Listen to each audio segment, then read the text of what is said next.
Hello students, আমি ধ্রুব সিনহা।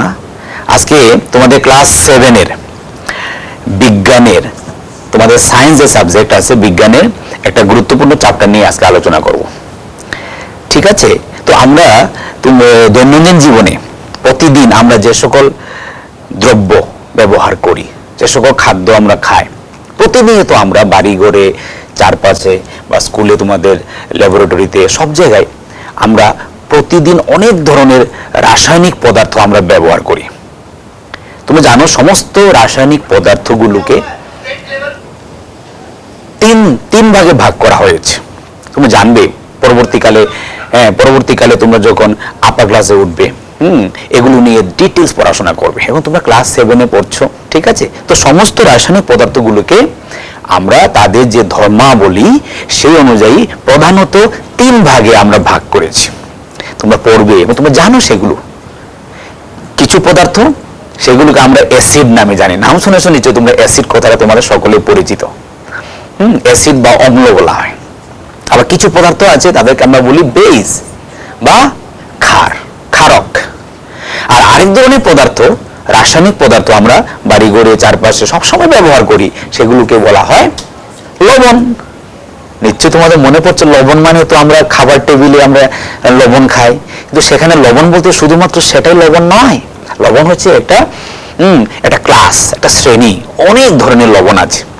তো এর মধ্যে একটা হচ্ছে খাদ্য লবণ, যা আমরা খাই রান্না করে, মানে রান্নাতে ব্যবহার করি। তো তাছাড়াও অনেক লবণ আছে। তো সেই যে অ্যাসিড, ক্ষারক এবং লবণ, সেই নিয়ে তোমাদের একটা গুরুত্বপূর্ণ চ্যাপ্টার তোমাদের কারিকুলামে ক্লাস 7-এ। তো আজকে আমরা চলো এই চ্যাপ্টার নিয়ে কিছু আলোচনা করি। দেখো, আমরা বাড়িঘরে যত ধরনের খাবার খাই, কিছু কিছু খাবার আমরা কি করি, তার স্বাদ মুখে নিয়ে টেস্ট করি। আর সব জিনিস তার মুখে নেই না। তো খেতে গেলে যে সকল পদার্থ জিহ্বাতে যখন নেওয়া হয়, স্বাদ নেওয়া হয়, যখন টক লাগে, তোমরা দেখেছো, তেঁতুল খেয়েছো তোমরা, লেবু খাও, আরো অনেক টক জাতীয় খাবার আমরা খাই। তোমরা কি বলতে পারবে কেন টক? কারণ হচ্ছে সেই পদার্থটার ভিতরে সেই যে খাবারটার ভিতরে অ্যাসিড রয়েছে। অ্যাসিডের স্বাদ হচ্ছে টক। বুঝতে পারছো? আজকে পর থেকে তোমরা অবশ্যই বুঝবে যে খাবারটা টক লাগে তার মধ্যে কোনো না কোনো একটা অ্যাসিড রয়েছে। অ্যাসিড কিন্তু একটা ক্লাস, একটা পরিবার, একটা শ্রেণী, অনেক ধরনের অ্যাসিড আছে প্রকৃতিতে। তো যখনই খাবারটা টক লাগে, স্বাদ যখন টক হয়, বুঝবে সেখানে কোনো না কোনো একটা অ্যাসিড রয়েছে। আর প্রকৃতিতে সমস্ত পদার্থ কিন্তু অবিশুদ্ধ পদার্থ, শুধু অ্যাসিড নয়, তার মধ্যে আরো অনেক জিনিস নিয়েই এই পদার্থটা তৈরি হয়েছে।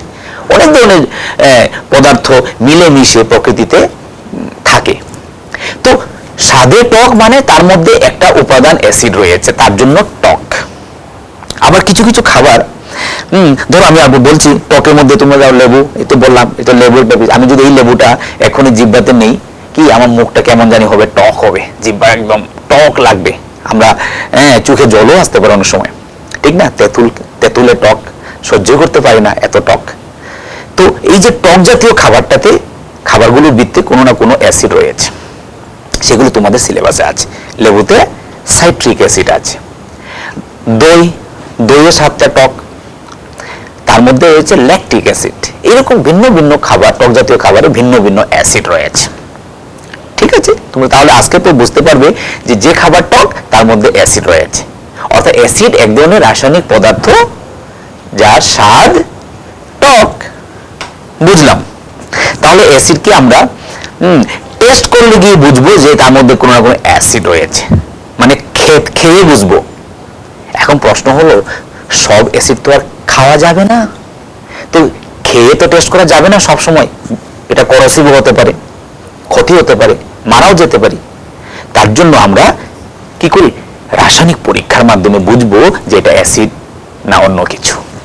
তো এখানে তোমাদের আমি বলবো, অ্যাসিড বা অম্ল আমরা কি বুঝলাম? আমার প্রিয় ছাত্রছাত্রীরা কি বুঝলাম? অ্যাসিড বা অম্ল হচ্ছে কি, স্বাদে টক। 1 নম্বর বিষয় হলো স্বাদে টক। যেগুলো স্বাদ টক তার মধ্যে কোনো না কোনো অ্যাসিড রয়েছে। একটা বৈশিষ্ট্য জানলাম, এটা সারা জীবন মনে রাখবে। টক মানে একটা অ্যাসিড। মানে কোনো না কোনো অ্যাসিড রয়েছে। আর সব খাবার তো টেস্ট করবো না, আমাকে রাসায়নিক পরীক্ষাও করতে হবে। তো কি করে বুঝবো যে একটা পদার্থ, একটা যৌগ, একটা রাসায়নিক পদার্থ অ্যাসিড না অন্য কিছু? তার জন্য প্রকৃতিতে আমাদের কিছু কিছু পদার্থ আছে, যেমন লিচেন থেকে তৈরি করা হয় লিটমাস সলিউশন, লিটমাস দ্রবণ। সেই লিটমাস দ্রবণের মধ্যে মানে ব্লু লিটমাস পেপার তোমরা দেখেছো নিশ্চয়ই, আমি তোমাদের জন্য এনেছি যে পেপারের মধ্যে লিটমাস সলিউশন ডুবিয়ে বানানো হয়েছে। দেখো নীল বর্ণের, ব্লু কালারের, এটাকে বলা হয় blue litmus paper, blue litmus paper. হ্যাঁ, প্রকৃতিতে অ্যাভেলেবল লিচেন থেকে একটা দ্রবণ তৈরি করা হয় লিটমাস দ্রবণ, সেই লিটমাস দ্রবণে ডুবিয়ে নীল লিটমাস পেপার বানানো হয়েছে। আবার আরেক ধরনের লিটমাস আছে লাল লিটমাস, লাল বর্ণের, দেখো লাল বর্ণের লিটমাস। এই লিটমাস দ্রবণে ডুবিয়ে এই পেপারগুলো তৈরি করা হয়েছে, প্রকৃতিতে পাওয়া গেছে। তো এই পেপারগুলো দিয়েও কিন্তু আমরা অ্যাসিডকে প্রাথমিকভাবে শনাক্ত করতে পারি। কিভাবে বলছি, এই পেপারগুলো লিটমাস পেপার দিয়ে আমরা অ্যাসিড শনাক্ত করতে পারবো, মানে জিহ্বায় নিয়ে টেস্ট না করে বুঝবো এটা অ্যাসিড কি। এই যে লিটমাস, অ্যাসিডের মধ্যে কি হয়, নীল লিটমাস পেপার, নীল লিটমাস পেপার, নীল লিটমাস কি হয়, লাল হয়, লাল হয়। অ্যাসিডের মধ্যে নীল লিটমাস পেপার যদি ডুবিয়ে দেই, সেটা লাল হয়ে যায়, তাহলে বুঝবো এটা অ্যাসিড, মানে এই পদার্থের মধ্যে অ্যাসিড রয়েছে। তাহলে অ্যাসিড কি বুঝলাম, এক ধরনের রাসায়নিক পদার্থ। অনেক ধরনের রাসায়নিক পদার্থ, অ্যাসিড, ক্ষারক, লবণ, আরো অনেক রয়েছে। তার মধ্যে অ্যাসিড হলো এক ধরনের রাসায়নিক পদার্থ যেগুলো স্বাদে টক, এবং যার মধ্যে নীল লিটমাস দ্রবণ যদি দাও বা নীল লিটমাস পেপার যদি ডুবাই, সেটা লাল হয়, তাহলেই বুঝবো তার মধ্যে অ্যাসিড রয়েছে। আমি দেখাবো এক্ষুনি তোমাদেরকে। দেখো ল্যাবরেটরি থেকে এনেছি আমি, এটার মধ্যে এটা একটা hydrochloric acid solution, hydrochloric acid দ্রবণ। অ্যাসিড মানে কি, আমি কি বললাম, অ্যাসিডে কি হয়, নীল লিটমাস ডুবালে কি হয়, লাল হয়, তাহলে বুঝবো এটার মধ্যে অ্যাসিড রয়েছে। অবভিয়াসলি এটা জিহ্বাতে টেস্ট করলে টক হবে, কিন্তু সাবধান, সব অ্যাসিড কিন্তু আমরা টেস্ট করতে যাব না, কারণ এটা করসিভ। তো মুখে নেওয়াটা, স্বাদটা আমি নেব না, না নিয়ে লিটমাস পেপার দিয়ে বুঝবো এটা অ্যাসিড কিনা। তো নীল লিটমাস ডুবালে লাল হয় কিনা দেখবো, তাহলেই বুঝবো এটা অ্যাসিড। এটা হলো নীল লিটমাস পেপার, আমরা সাধারণত টেস্ট টিউবে নিয়ে করবো আর কি, আমি এখানেই করছি, টেস্ট টিউবে নিয়ে ডুবাবো।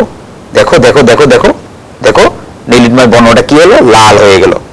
যতটুকু ডুবিয়েছি, উপরের দিক ডুবাইনি তার নীল রয়েছে, যতটুকু ডুবিয়ে সেটা লাল হয়ে গেছে। অর্থাৎ নীল লিটমাস দ্রবণ লাল হয়েছে, মানে বুঝবো তার এই দ্রবণটিতে অ্যাসিড রয়েছে, অ্যাসিড রয়েছে।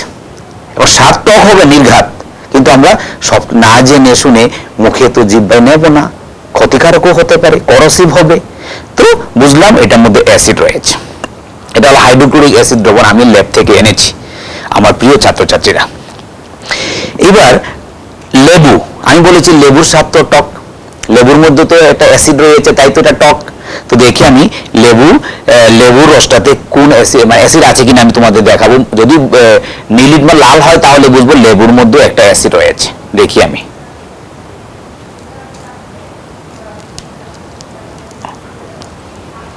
ঠিক আছে, আমি একটু জল ঢেলে দিই, কারণ অনেক লিটমাস পেপার ডুবাতে হবে তো। আচ্ছা, তো এটা লেবু দ্রবণ, লেবু এবং জলের একটা মিশ্রণ বানিয়েছি। এটার মধ্যে লেবু তো টক, তার মানে অ্যাসিড রয়েছে। দেখি ব্লু লিটমাস, নীল লিটমাস পেপার লাল হয় কিনা, এখানেই ডুবাচ্ছি আমি, হ্যাঁ এখানেই ডুবাচ্ছি। এই দেখো দেখো দেখো দেখো, লেবুর দ্রবণটাও কিন্তু অ্যাসিড, নীল লিটমাস পেপার লাল হয়েছে। তাহলে বুঝলাম লেবু বা অন্য যে কোনো টক জাতীয় খাবার যেটা টক লাগে, তার মধ্যে কোনো না কোনো অ্যাসিড রয়েছে, এবং সেটা আমরা পরীক্ষা করে লিটমাস পেপার দিয়ে আমরা সহজে বুঝতে পারবো যে তার মধ্যে অ্যাসিড আছে কিনা। তাহলে আমার প্রিয় ছাত্রছাত্রী, আমরা বুঝে গেলাম, কি বুঝলাম, যে অ্যাসিডের মধ্যে, অ্যাসিড তো স্বাদে টক, আর অ্যাসিডের মধ্যে নীল লিটমাস পেপার যদি ডিপ করি, ডুবিয়ে দিই, লাল হয়। এই দিয়ে আমরা অ্যাসিডকে শনাক্ত করতে পারবো। তো বুঝতে পারছো, অ্যাসিড এক প্রকার রাসায়নিক পদার্থ। আমরা বুঝলাম অ্যাসিড সম্পর্কে। এরকম প্রকৃতিতে প্রচুর অ্যাসিড রয়েছে, প্রচুর অ্যাসিড রয়েছে। আমাদের ল্যাবরেটরিতে আমরা অ্যাসিড নিয়ে বিভিন্ন ধরনের রাসায়নিক বিক্রিয়া করি, বিভিন্ন ধরনের কেমিক্যাল রাসায়নিক পদার্থ সিনথেসিস করতে অ্যাসিড প্রয়োজন হয়। অ্যাসিড তো ওয়েল নোন, কমন। বিভিন্ন ধরনের অ্যাসিড আমরা বিকারক হিসাবে ব্যবহার করি বিভিন্ন রাসায়নিক বিক্রিয়া পরীক্ষাগারে, ল্যাবরেটরিতে। ইন্ডাস্ট্রিতেও কাজ হয়, ল্যাবরেটরিতেও দরকার পড়ে, আমাদের স্কুলের ল্যাবরেটরিতে দরকার হয়, ইন্ডাস্ট্রি কলকারখানাতেও দরকার হয়। প্রতিটা জায়গায়, ইন্ডাস্ট্রিতে, সব জায়গায়, দৈনন্দিন জীবনে সব জায়গায় অ্যাসিড বিভিন্ন কাজে ব্যবহৃত হয়। শুধু অ্যাসিড নয়, সব রাসায়নিক পদার্থই ভিন্ন ভিন্ন কাজে ব্যবহৃত হয়, এবং সেটাই হচ্ছে রসায়নবিদ্যা, কেমিস্ট্রি। বিভিন্ন ধরনের কেমিক্যাল, তাদের প্রিপারেশন, প্রস্তুতি, তাদের ব্যবহার, তাদের ধর্মাবলী, এক পদার্থ থেকে আরেক পদার্থ তৈরি করা, উৎপাদন করা, নতুন নতুন পদার্থ তৈরি করা, এই যে বিজ্ঞান, তাকেই বলে রসায়নবিদ্যা বা কেমিস্ট্রি। তো তোমরা তো ক্লাস 7-এ পড়ছো, সায়েন্স একটা টোটাল সাবজেক্ট, এখানে ফিজিক্স, কেমিস্ট্রি, বায়োলজি নিয়ে বিজ্ঞান। তো কিছু না কিছু এই প্রাথমিক আইডিয়াগুলো থাকার পর তোমরা যখন বড় ক্লাসে উঠবে তখন ডিটেইল সাবজেক্টটা সম্পর্কে তোমাদের দখল আসবে, কনফিডেন্স আসবে। অবশ্যই বুঝতে পারছো। এবার চলো আরেক ধরনের রাসায়নিক পদার্থ, যাকে আমরা বলছি বেস বা ক্ষারক। অ্যাসিডকে বাংলায় বলে অম্ল, আমি তোমাদের বাংলা টার্মটাও দিচ্ছি, অম্ল বলা হয়। আর বেসটাকে বলে ক্ষারক বা ক্ষারও বলে অনেকে, ঠিক আছে? ক্ষারক, ক্ষার, এরা কিন্তু একটু পার্থক্য আছে। যে সকল বেস জলে দ্রবীভূত হয় তাকে বলে অ্যালকালি, অ্যালকালি মানে ক্ষারক। আর সমস্ত বেস কিন্তু জলে দ্রবীভূত হয় না, তাকে বলে বেস, বেস মানে ক্ষার। আর বেজের মধ্যে যারা জলে দ্রবীভূত হয়, দ্রবণ তৈরি করে, তাকে বলে অ্যালকালি বা ক্ষারক। ইংরেজিতে অ্যালকালি বলে, অ্যালকালি। অ্যালকালি মানে ওয়াটার সলুবল বেস। আমি ইংলিশটা লিখে দিচ্ছি, water soluble base. Water soluble বেসটাকে জলে দ্রবীভূত হয় যে বেসটা, তাকে বলে অ্যালকালি।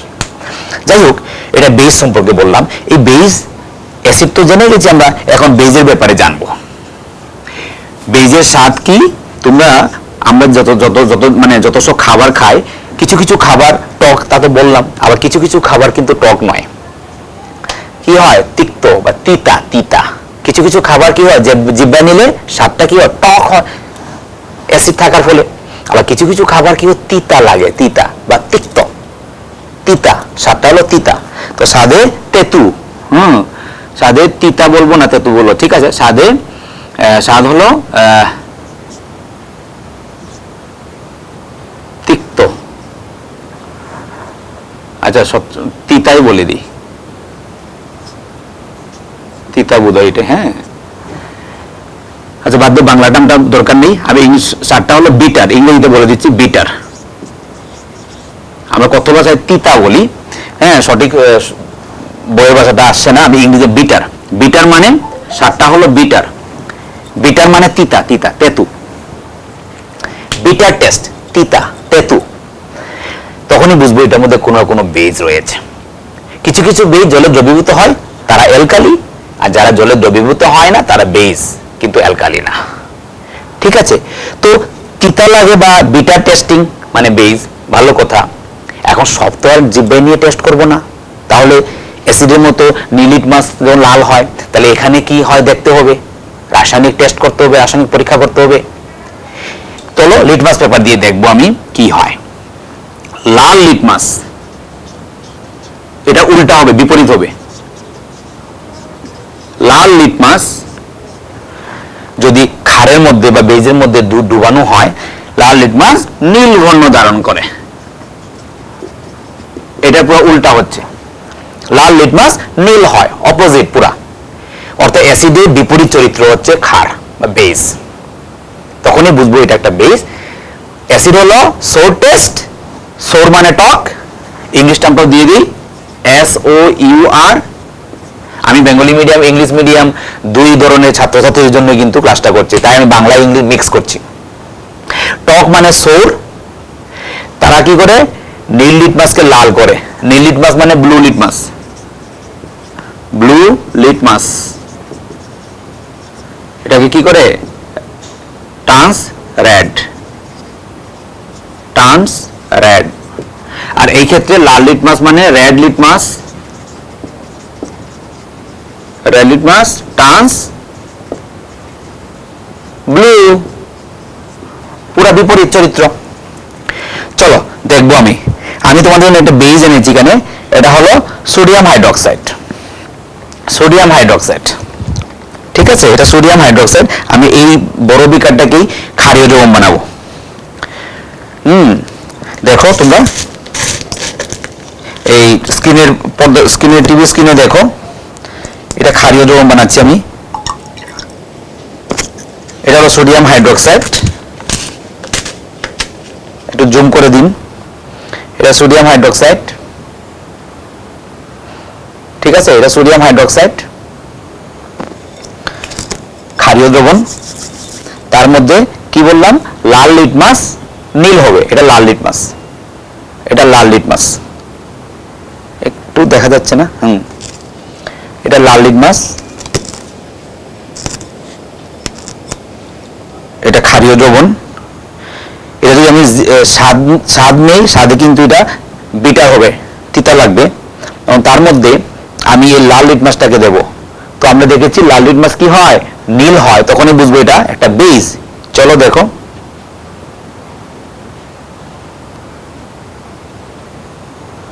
লাল লিটমাস একটু ধরতে হবে, এটা নীল হবে।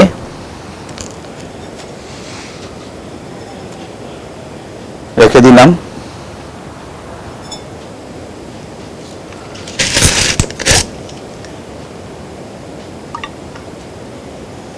নীল হয়ে গেছে, লাল লিটমাস নীল হয়ে গেছে।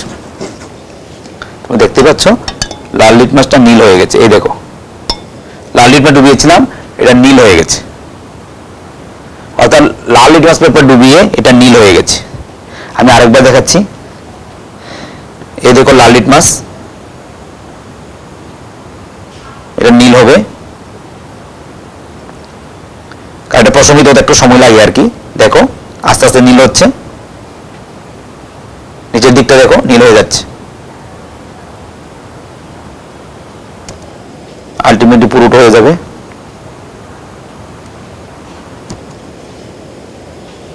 এই দেখো নীল হয়ে গেছে, অর্থাৎ এটা একটা ক্ষারীয় দ্রবণ। আর যদি স্বাদ নেই, এটা বিটার টেস্ট হবে।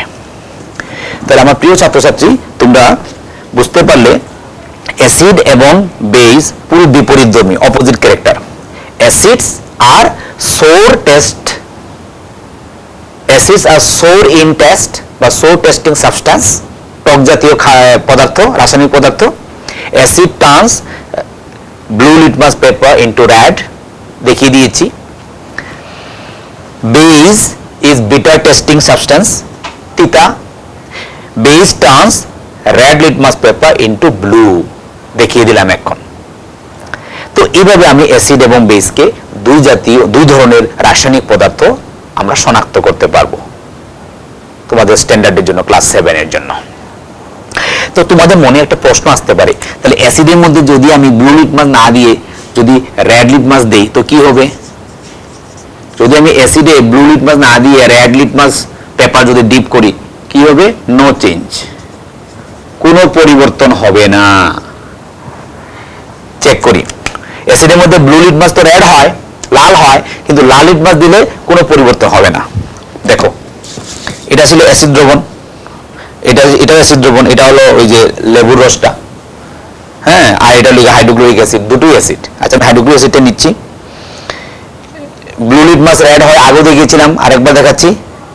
এ দেখো ব্লু লিটমাস রেড হচ্ছে, দেখো ব্লু লিটমাস রেড হয়ে গেছে।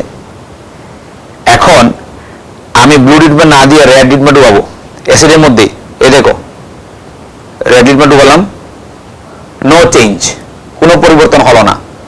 অর্থাৎ কি বুঝলাম? অ্যাসিডের মধ্যে ব্লু লিটমাস রেড হয় কিন্তু রেড লিটমাসে কোনো পরিবর্তন হয় না। এই যে সংজ্ঞাটা, অ্যাসিডে কি হয়? নীল লিটমাস মানে ব্লু লিটমাস লাল হয়ে যায়, কিন্তু লাল লিটমাসে কোনো পরিবর্তন হয় না, নো চেঞ্জ। বুঝলাম? সেম ভাবে বেজের ক্ষেত্রে আসো, স্বাদে bitter tasting base, chemical substance, রাসায়নিক পদার্থ। রেড লিটমাস পেপার ব্লু হয় দেখিয়ে দিয়েছি। এবং উল্টা যদি করি, যদি আমি তার মধ্যে ব্লু লিটমাস দ্রবণ দেই, নো চেঞ্জ। ক্ষারের মধ্যে ব্লু লিটমাস দিলে কোনো পরিবর্তন হবে না। চলো আবার দেই, এই যে ব্লু লিটমাস, এটা ব্লু লিটমাস এই ক্ষারের মধ্যে দিলাম, দেখো কোনো পরিবর্তন হলো না, ব্লুই থাকলো, কোনো পরিবর্তন হলো না। কিন্তু এটার মধ্যে আমি যদি রেড দেই, ব্লুর মধ্যে রেড দেই, রেডটা কিন্তু ব্লু হবে, এই তো ব্লু হচ্ছে, দেখো ব্লু হচ্ছে, এই যে রেডটা কিন্তু ব্লু হলো, ঠিক আছে? এই হচ্ছে বিষয়। তাহলে আমার প্রিয় ছাত্রছাত্রীরা, তোমরা বুঝতে পারলে অ্যাসিড এবং ক্ষার দুটি গুরুত্বপূর্ণ রাসায়নিক পদার্থ, পুরোপুরি বিপরীত ধর্মের রাসায়নিক পদার্থ। তোমরা তাহলে এখান থেকে অ্যাসিড এবং ক্ষারের পার্থক্য সহজে নিরূপণ করতে পারবে। যদি পরীক্ষাতেও আসে বা যেখানে তোমার জিজ্ঞেস করলো অ্যাসিড এবং ক্ষারের পার্থক্য কি, পরিষ্কার বুঝলে অ্যাসিড এক ধরনের রাসায়নিক পদার্থ যার স্বাদে টক, so tasting substance. Acid turns blue litmus paper into red, but red litmus paper no change in color. আর বেজের ক্ষেত্রে কি হবে? বেজেস আর মানে ক্ষার হলো bitter tasting substance, chemical substance. Base turns red litmus paper into blue, but blue litmus paper কি there is no change in color. তো অনায়াসে আমি পার্থক্য নিরূপণ, ডিফারেন্সিয়েট করতে পারবো অ্যাসিড এবং ক্ষার, অ্যাসিড এবং বেস। তো আমার প্রিয় ছাত্রছাত্রী, তোমরা বুঝতে পারলে অ্যাসিড এবং বেস সম্পর্কে প্রাথমিক ধারণা ক্লাস 7 স্ট্যান্ডার্ড বাচ্চাদের তোমাদের জন্য এই প্রাথমিক ধারণাটাই যথেষ্ট। অ্যাসিড এবং ক্ষারের সম্পর্কে এই প্রাথমিক ধারণা তোমাদের থাকতে হবে, এরপরে তুমি আপার ক্লাসে গিয়ে ডিটেইলস আরো পড়বে। এই হচ্ছে বিষয়। তো এখানে একটা জিনিস তোমাদের আমি বলতে চাই, এই যে পদার্থ লিটমাস, ব্লু, রেড বলছি না, এই লিটমাস দ্রবণ প্রকৃতির থেকে পাওয়া, লিচেন জাতীয় উদ্ভিদ থেকে, এটা এক্সট্রাক্ট থেকে তৈরি করা হয়। তো এই যে পদার্থ লিটমাস, যে পদার্থ লিটমাস দ্রবণ প্রয়োগ করে, ব্যবহার করে আমরা শনাক্ত করি কোনো পদার্থ, কোনো দ্রবণ অ্যাসিড না ক্ষার, সেটা আমি শনাক্ত করি, সেই পদার্থগুলিকে বলে নির্দেশক। কি বলে এদেরকে? নির্দেশক। এখানে দিয়ে দিচ্ছি, এদেরকে বলা হয় নির্দেশক। ইংরেজিতে বলে ইন্ডিকেটরস, এদেরকে আমরা বলি ইন্ডিকেটরস বা নির্দেশক। মানে এরা ইন্ডিকেট করে যে একটা দ্রবণ অ্যাসিড না ক্ষার, তার বর্ণ পরিবর্তনের মাধ্যমে আমাদেরকে বুঝিয়ে দিচ্ছে। দেখো না, লিটমাস পেপার ব্লু থেকে রেড, রেড থেকে ব্লু, তার বর্ণ পরিবর্তন করে আমাদেরকে বলে দিচ্ছে যে এই দ্রবণটা অ্যাসিড না এই দ্রবণটা ক্ষার। তাই সেই পদার্থগুলোকে, সেই দ্রবণকে বলা হয় নির্দেশক। তারা নির্দেশ করে দিচ্ছে, আমাদেরকে জানিয়ে দিচ্ছে বা ইন্ডিকেট করে দিচ্ছে, তাই তাদের নাম indicator. Indicators are the chemical substances which are used to identify whether a substance is acid or base. ওকে? অর্থাৎ নির্দেশক হলো এক ধরনের পদার্থ যা ব্যবহার করে আমরা কোনো একটা পদার্থ, কোনো একটা দ্রবণকে আমরা শনাক্ত করি এটা কি অ্যাসিড না বেস। বুঝতে পারছো? এমনকি শুধু লিটমাস দ্রবণে কি ইন্ডিকেটর, নির্দেশক? না, আরো আছে। চলো নির্দেশকের কয়েকটা উদাহরণ দিচ্ছি আমি। একটা হলো litmus, blue and red. Litmus দুই প্রকার আছে, ব্লু লিটমাস আছে আর রেড লিটমাস আছে। আরো আছে টারমারিক সলিউশন। আমি তো আনিনি, তোমরা বাড়ি করে করবে এটা। টারমারিক দ্রবণ দিয়েও করতে পারো। হলুদ পেস্ট করে তোমরা একটা ব্লটিং পেপার, একটা ফিল্টার পেপার এর মধ্যে হলুদের পেস্টটাকে লাগিয়ে শুকিয়ে নাও, পেপারটা হলুদ হয়ে গেল। এই যে হলুদের যে কালারটা, হলুদের যে পেপারটা, এটাও কিন্তু একটা ইন্ডিকেটর বা নির্দেশক হিসেবে কাজ করে। তো কারণ হলুদের, তোমরা বাড়িতে করবে অ্যাক্টিভিটিটা, হলুদটাকে পেস্ট করে, কাঁচা হলুদ পেস্ট করে সেটা কোনো পেপার, ব্লটিং পেপার, কোনো পেপারে লাগিয়ে সেটা শুকিয়ে নেবে। সেই পেপারটা হলুদ বর্ণের হবে। এই পেপারটা দিয়ে আমরা বুঝবো যে একটা দ্রবণ অ্যাসিড না ক্ষার। কি করে বুঝবে? হলুদ যখন ক্ষারীয় দ্রবণে ডুবানো হয়, তখন সেটা লাল বর্ণ পরিবর্তিত হয়।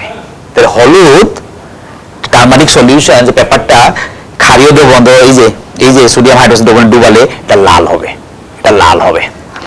আচ্ছা, ক্ষার কি শুধুমাত্র সোডিয়াম হাইড্রোক্সাইড দ্রবণ আমি এনেছি এটা? না, ক্ষার তো প্রচুর আছে, বাড়িঘরে আমরা প্রচুর ব্যবহার করি। আরে বাবা, সাবান, আমরা সাবান দিয়ে স্নান করি, এই সাবানের মধ্যে কিন্তু কি রয়েছে? ক্ষার রয়েছে, ক্ষার রয়েছে।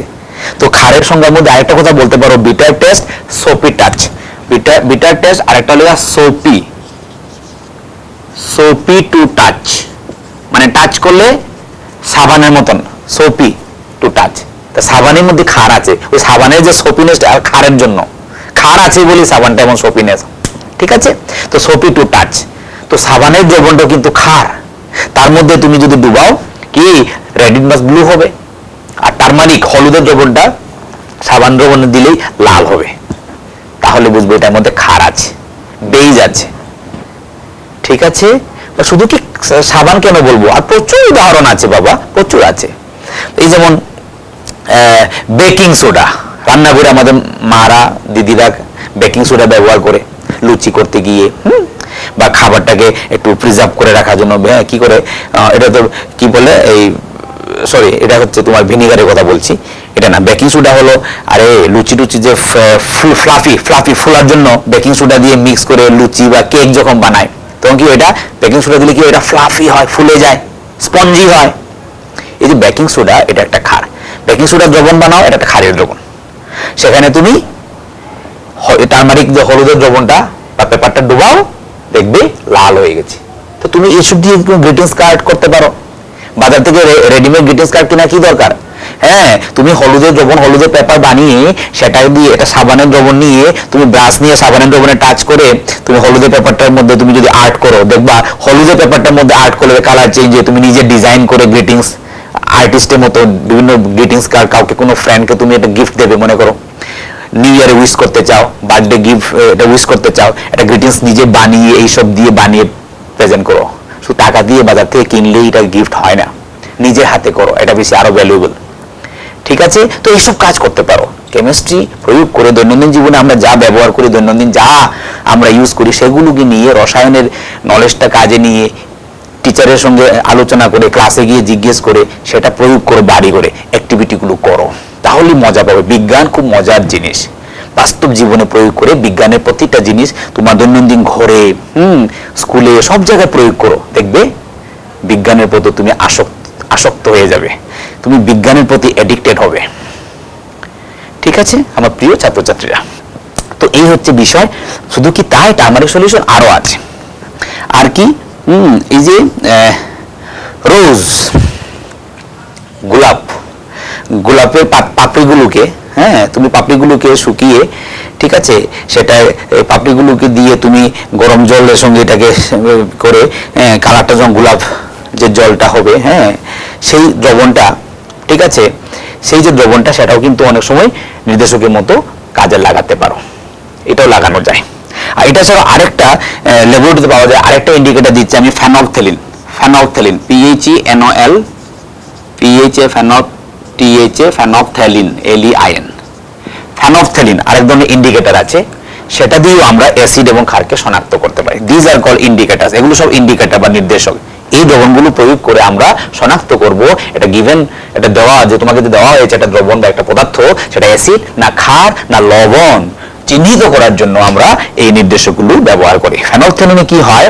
ফেনলফথেলিন আমার কাছে আছে যদিও, এটা দেখি তো। ফেনলফথেলিন কি করে? অ্যাসিডের মধ্যে ফেনলফথেলিনের বর্ণের কোনো পরিবর্তন হয় না, কিন্তু ক্ষারীয় দ্রবণে ফেনলফথেলিন কি হয়? পিঙ্ক কালার হয়, সুন্দর গোলাপি বর্ণ ধারণ করে। কি বললাম? ফেনলফথেলিন কি করে? অ্যাসিডের মধ্যে ফেনলফথেলিন কি করে? আমি লিখে দিচ্ছি অ্যাসিডের মধ্যে, এখানে দিয়ে দিচ্ছি, এটা অ্যাসিডের মধ্যে দিয়ে দিচ্ছি। অ্যাসিডের মধ্যে কি হয়? এই জায়গাটা, হ্যাঁ আসছে, এই যে আমি কি হয়? ফেনলফথেলিন, PHTHALEIN, ফেনলফথেলিন অ্যাসিডের মধ্যে কি হয়? কালারলেস, বর্ণহীন, কালারলেস ইন অ্যাসিড। ফেনলফথেলিন অ্যাসিডের মধ্যে কালারলেস হয়, বর্ণহীন হয়। এই যে এটা অ্যাসিড দ্রবণ, ফেনলফথেলিন দেই, কোনো বর্ণের পরিবর্তন হলো না, দেখো কোনো বর্ণের কোনো পরিবর্তন হলো না। ফেনলফথেলিন অ্যাসিডের মধ্যে বর্ণহীন হয়, কিন্তু ক্ষারীয় দ্রবণে, ক্ষারীয় দ্রবণে ফেনলফথেলিন ক্ষারীয় দ্রবণে ফেনolphthalein কি হয়? পিঙ্ক হয়, পিঙ্ক। ফেনolphthalein ক্ষারীয় দ্রবণে, এটা ক্ষারের জন্য, বেজের জন্য, এই যে এটা বেজের জন্য, বেজ বা ক্ষারীয় দ্রবণে যদি ফেনolphthalein ইন্ডিকেটর দাও, পিঙ্ক গোলাপি বর্ণ ধারণ করে। দেখি তো চেক করে। এটা ফেনolphthalein, এটা অনেকদিন পুরানো, দেখা যাক কি হয়। এটা ক্ষারীয় দ্রবণ, গোলাপি বর্ণ ধারণ করবে যদি ফেনolphthalein যদি ওকে থাকে। চেক করছি, ফেনolphthalein দিলে ক্ষারীয় দ্রবণে গোলাপি বর্ণ ধারণ করে, দেখবে গোলাপি বর্ণ। পুরোটাই আমি ইউজ করলাম, তোমরা কিন্তু টেস্টের মধ্যে নিয়ে করবে। এই যে গোলাপি বর্ণ ধারণ করছে,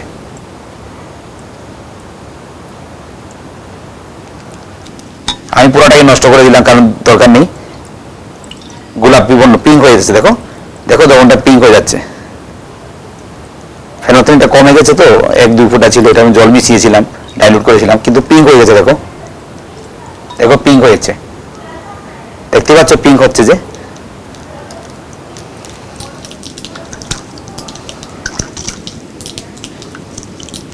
দ্রবণটা পিঙ্ক হয়ে গেছে,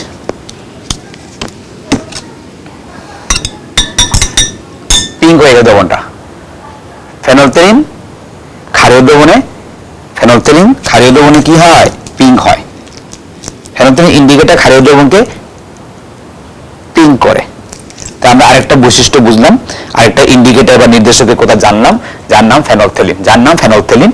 ফেনolphthalein এক ধরনের ইন্ডিকেটর বা নির্দেশক যে ক্ষারীয় দ্রবণ বা বেসকে কি করে, বেসিক বা ক্ষারীয় দ্রবণে দিলে পরে এটা বর্ণটা পিঙ্ক বা গোলাপি বর্ণ ধারণ করে। তোমরা দেখতে পাচ্ছ গোলাপি বর্ণ ধারণ করে। কিন্তু এই ফেনolphthalein যখন আমি অ্যাসিড দ্রবণে দিয়েছিলাম, দেখো এটা এখনো কিন্তু বর্ণহীন রয়েছে। অ্যাসিড দ্রবণে দিয়েছিলাম ফেনolphthalein কালারলেস ইন অ্যাসিড। তো আমার প্রিয় ছাত্রছাত্রীরা, তুমি বুঝলে যে অ্যাসিড হচ্ছে স্বাদে টক, অ্যাসিডস আর sour in test, acid turn blue litmus paper red.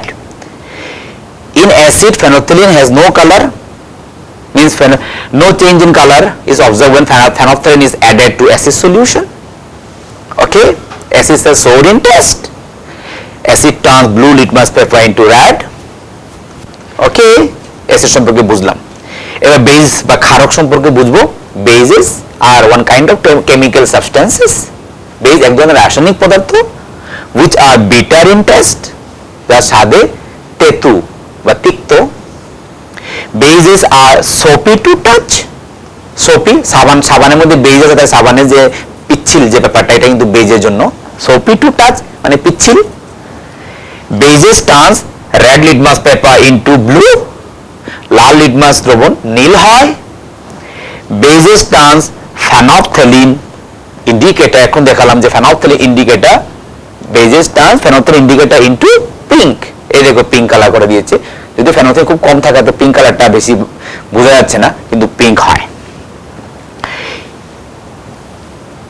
Turmeric solution বেজে দিলে রেড হয়। আমি আনিনি টার্মারিক সলিউশন। টার্মারিক পেপার যদি ইয়েলো কালার, হলুদ কালার টার্মারিক পেপার ক্ষারীয় দ্রবণে বা সাবানের দ্রবণে দিলেই দেখবে রেড হয়ে লাল হয়ে গেছে। তো এগুলো হচ্ছে ইন্ডিকেটর বা নির্দেশক। ইন্ডিকেটর বা নির্দেশক হলো এক ধরনের পদার্থ যেগুলো ব্যবহার করে আমরা বুঝি যে একটা পদার্থ, একটা রাসায়নিক পদার্থ, সে অ্যাসিড না ক্ষার, তা আমরা সহজে শনাক্ত করতে পারি ইন্ডিকেটরের সাহায্যে। ইন্ডিকেটর নিজে বর্ণের পরিবর্তন করে, দেখো না, ব্লু থেকে রেড থেকে ব্লু, বর্ণের পরিবর্তন করে আমাদেরকে বুঝিয়ে দেয় whether a given substance is acid or base. These are called indicators বা নির্দেশক। তো আমার প্রিয় ছাত্রছাত্রীরা, তোমরা আজকে বুঝলে প্রাথমিক ধারণা অ্যাসিড এবং ক্ষার সম্পর্কে। আশা করি তোমরা বাড়ি ঘরে এগুলো অ্যাক্টিভিটি নিজেই করতে পারবে। যে খাবারগুলো টক সেখানে তুমি অ্যাসিড আছে বুঝে নিও, আর যে খাবারগুলো বিটার বা তিতা তার মধ্যে কোনো না কোনো ক্ষার রয়েছে। আর লিটমাস পেপার প্রকৃতিতে তুমি নিজে বা টার্মারিক দ্রবণ দিয়ে বানাতে পারো। হ্যাঁ, আর লিটমাস পেপার এটার লেবেল থেকে তুমি টিচারকে বলে পেপার এক দুইটা নিয়ে বাড়িতে নিজে এইসব লেবুর রস, মোসাম্বি রস বা যত ধরনের খাবার খাও সেগুলো তুমি টেস্ট করতে পারো। হ্যাঁ, স্কুল থেকে টিচারকে বলে লিটমাস পেপার এক দুইটা নিয়ে বাড়িতে যাবে, বাড়িতে গিয়ে নিজেই এই দ্রবণগুলো টেস্ট করতে পারো।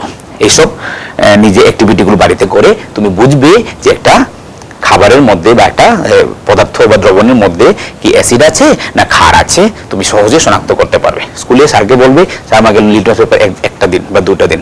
বাড়িতে নিয়ে যাবে, বা ল্যাবেও তোমরা করতে পারো, দেখতে পাবে। তো এই হচ্ছে বিষয়।